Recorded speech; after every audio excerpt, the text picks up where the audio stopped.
This site has been studied for over 35 years, and there's been tons. Research at Panola is important to determine the effects of climate on stream flow because... But we only really knew what happened at the top of that bedrock boundary. The question that me and my mentor are interested in answering is, what do the structures look like below the surface? Why that outcrop is there and why the other parts of the landscape don't have outcrops and why they instead are covered by soil and vegetation. Groundwater recharge and storage of water within watersheds can only be fully understood by studies at smaller scales.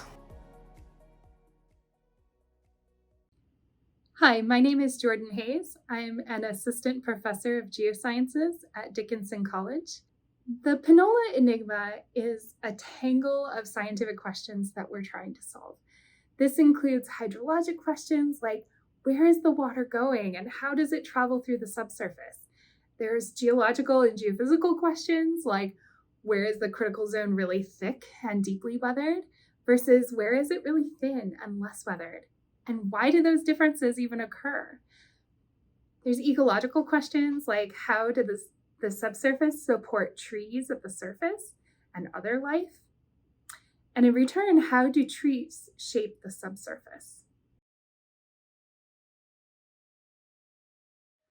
Hi, I'm Brent Allenbach. I'm a research hydrologist at the U.S. Geological Survey. When we started doing research at Panola, the idea was we were looking at the effects of acid rain in the southeast United States. If any site in the southeast would be sensitive to acid rain, that site would have a much bigger effect. The trench study started out with some doctoral students that came down from State University of New York. The idea was to verify some hydrological models to understand how water flows downslope. And so they dug a 20-meter wide trench at the bottom of a hill slope down to bedrock so that all the water upslope should come down to the trench. They could get the flow every 2 meters across the trench face. With the hydrologic models they had been using, it was called the top model, which is a topographic model. So the idea was that water would flow based on the surface landscape exactly. So you could see on the hill slope there were shallow ravines, and we expected where those shallow ravines were collecting water as the water flowed down the hill slope, that we'd see more water at the bottom of the trench. And then when we analyzed the data, it turned out that it actually was highest where the bedrock was deepest underneath that hill slope. It made us modify the hydrologic model where all the soil is filled with water on that bedrock surface. So instead of being more of a surface flow, it was more of a groundwater flow that was determining where the water flowed through the hill slope. My name is Kieran Harmon. I am an associate professor at Johns Hopkins University. And Panola was one of the places where 20 years ago, people did some really groundbreaking studies to help us understand that process. One of the things that they discovered was the fact that when the water percolates down through the forest soil to the place where the soil and the bedrock meet, it starts to flow laterally, but it gets interrupted by all the undulations in that bedrock interface. It's a very rough, bumpy surface, and your water will fill up in these pockets. And we knew that created a lot of complexity in the way that water flowed through the landscape down to the stream.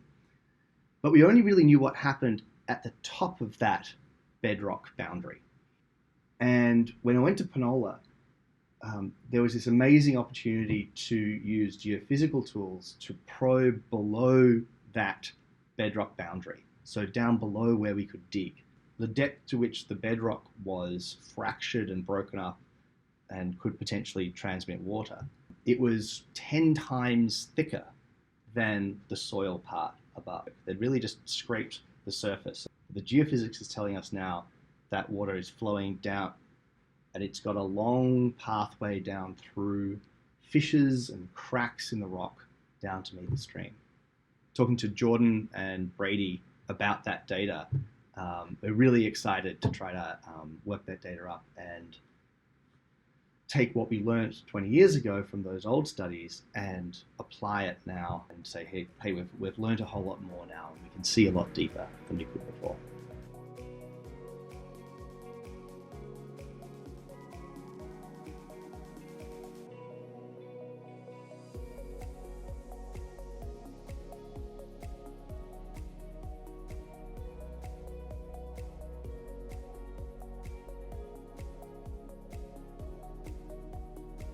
So I'm Russell Callahan. I'm a postdoctoral researcher.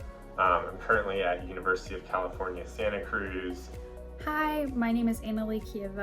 I'm a senior with Clemson University. I think one of the most interesting things about working at Panola is the big outcrop. Why that outcrop is there and why the other parts of the landscape don't have outcrops and why they instead are covered by soil and vegetation.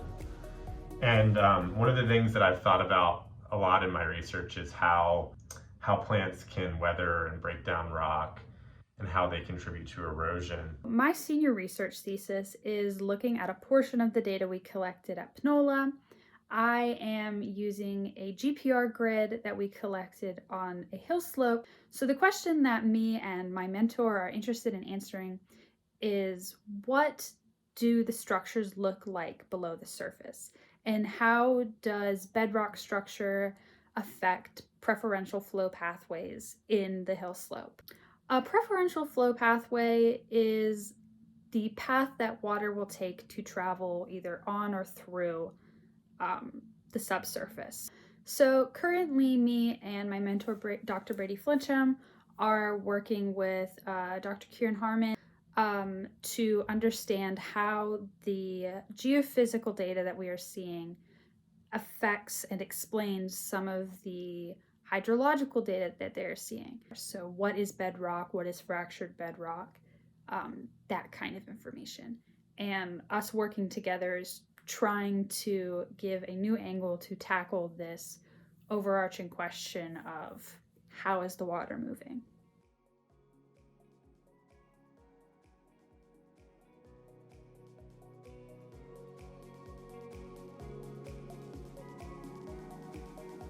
Well, my name is Sean Bemis. I am a research scientist at Virginia Tech.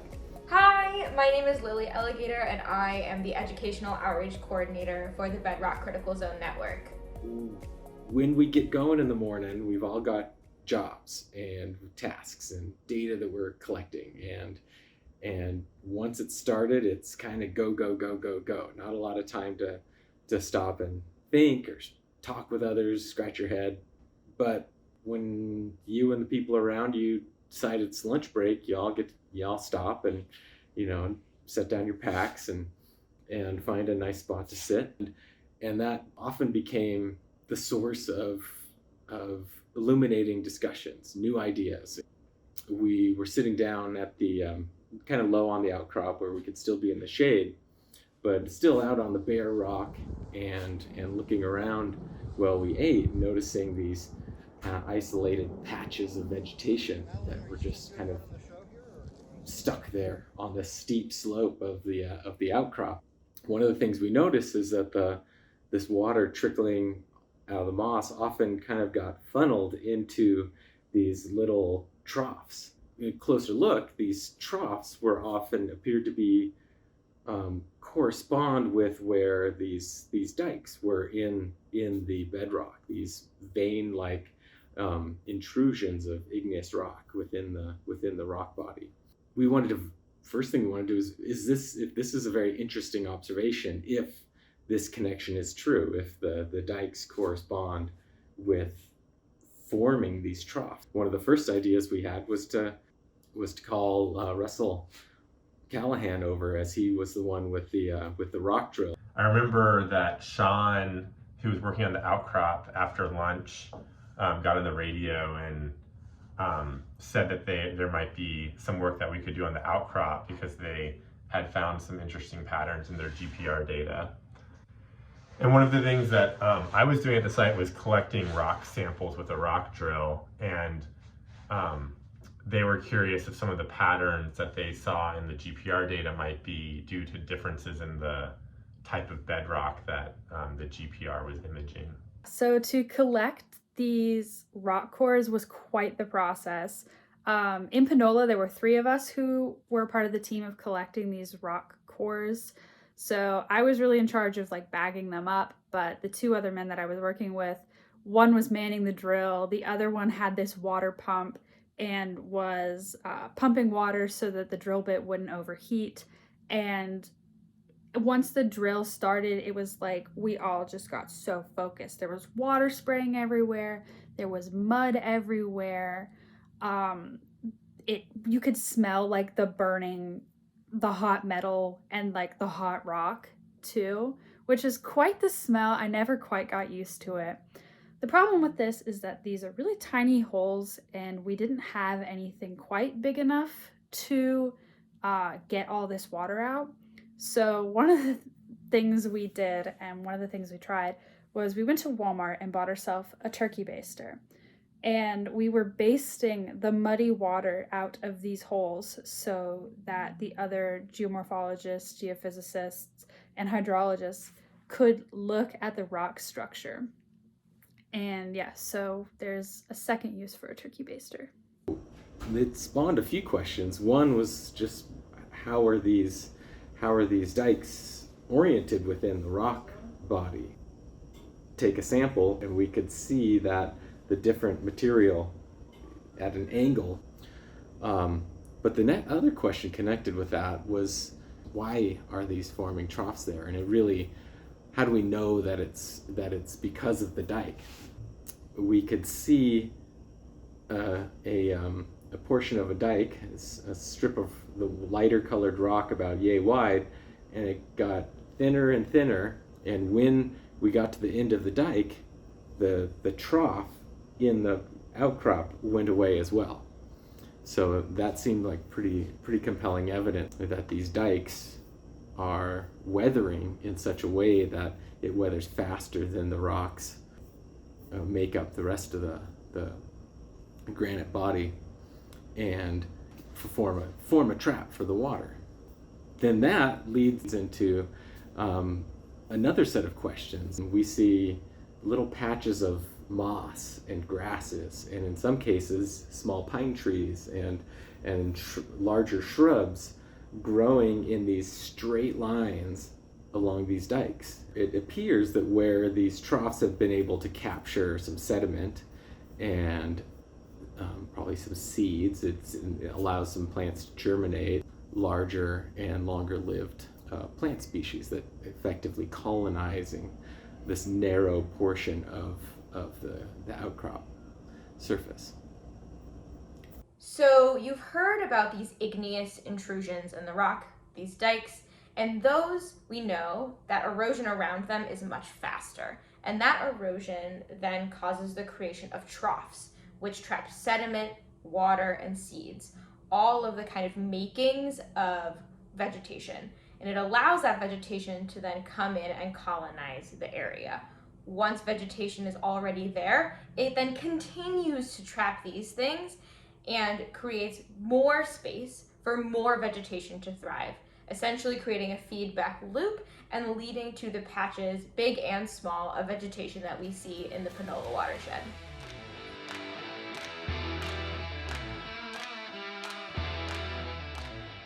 In order to solve the Panola Enigma, we need to bring together people from different disciplines, because the near-surface environment is a very complex system that requires many, many perspectives. Ultimately, the outcome of this convergence is that all of these disciplines make a whole, a perspective, a whole that's greater than the sum of its parts. So when you're out in the field on a thing like this, where you go out during the day and you swing a hammer or you dig a trench, or you collect a lot of data, but it's all in kind of a raw form. While we were working at Panola, one of the, I think, really neat experiences was, even though we were tired after working in the field all day, after dinner, we would usually go back, sit down and talk about the data at the end of the day and kind of come up with a plan for what we're going to be doing the next day. And it was just a really unique opportunity to be able to think about the science questions we were trying to address at Panola Mountain. And we'd sort of pile up on the couches there, each with a laptop, and download the data and start making plots. And you'd make a plot of stuff and you go, oh man, you look at that, and you show it to the person next to you, go, look at that data, look at that, it's doing that thing there. And you're like someone else be like, what's going on here? I didn't expect to see that. That's crazy. A lot of our understanding about what's happening at Panola sort of erupted rapid fire in those sort of evening data parties. The plots that ultimately made their way into presentations and will ultimately make their way into papers were generated, that night. You make a plot and suddenly the data and the theory line up together and you're like, wow, that's amazing. This image here is like taking a slice into the earth. Think maybe like you were taking a slice into a cake, and you look at the side of that cake and you see all the features inside of it. And what you're seeing in this image are 3 different types of data all put together, all overlaid on top of each other. At the top, you see the vegetation cover. This data tells us where there's vegetation on the outcrop, and that's obtained by using measurements of light to generate a point cloud in space. We look at all the places where there's reflections of light off of objects like trees and bushes and leaves and things like that. Similarly, as we head into the subsurface, now as we look below ground, particularly in the places where you see lots of trees and bushes at the surface, you see lots and lots of reflections, those little black lines. And those reflections are measured by an instrument called ground penetrating radar. And these reflections are telling us where tree roots are, and importantly, where the rock might be a little bit different. So reflections from the types of rocks that are there in the subsurface. Pay attention here to where there are many reflections and where there are few reflections. Finally, the very colorful rainbow-like data in the background on the subsurface, that's information from seismology that measures how sound waves move in the subsurface. We can use that information to say where the rock is very weathered and altered from its original state, and that's where the colors are warmer, like reds and yellows. And then it also tells us where the rock is very intact and not weathered at all. Those are the cooler blue colors. The take home in this image is that there is a link between where vegetation is at the surface and where the rock is a little bit more weathered, a little different, a little bit more reflective in the subsurface. And we're working at the Bedrock Group to better understand these connections. By bringing together hydrologists, geophysicists, geomorphologists in conversation, we are unraveling the answers to our questions in the Panola Enigma. We're learning that the geology matters quite a lot in determining where the water is flowing and where it is stored, and that there's an interesting link or interesting links between vegetation and the subsurface that have never been seen before.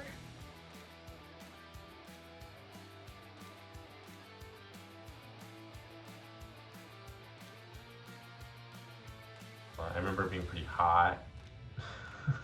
Luckily we're out of the field, but there were some severe thunderstorms one day that were kind of scary.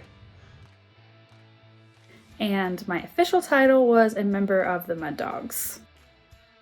We sang songs. And we sang songs. That's right. What did we sing? You were singing Australian sea shanties. Excellent.